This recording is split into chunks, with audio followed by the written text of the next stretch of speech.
This is Stela 25 from Izapa. It's a very important monument. It dates to about 200 BC, and it depicts an episode from the known Popol Vuh creation myth.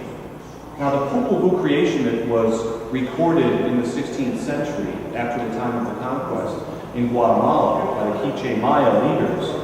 And this carving depicts an episode. We see Hunahpu with his arms torn off. We see little blood pearls here. And here's Seven Macaw, the bird deity in the tree, and he's holding Hunahpu's arm. So that is an episode from the Popol Vuh. It's very interesting. We have right here in this 3rd century BC monument a span of some 1,800 years of history of this story from the creation myth. Stela 25 is very interesting for a number of reasons. One is the astronomy that it encodes. We have here an episode from the Popol Vuh creation myth. Seven Macaw is the bird deity in the tree.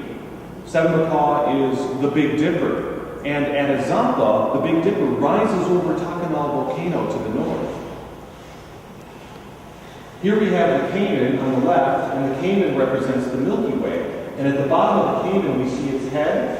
And the head represents that part of the Milky Way that contains the dark rift in the Milky Way. That is the road to the underworld, the Xibalba Bay. The entire head of the caiman is like the nuclear bulge of the galactic center.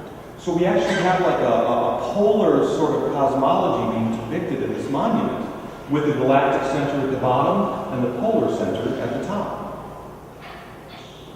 Here we see two carvings from Izapa. They're somewhat unique because they're abstract.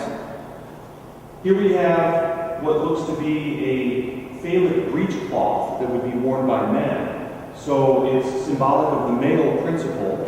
And here we have the circular diadem ornament and the belt that is worn by women on their dresses. So this represents the sort of abstract female principle.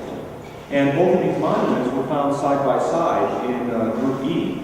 So we know that at Izapa there was a very sophisticated metaphor making and a symbolic process going on at the site.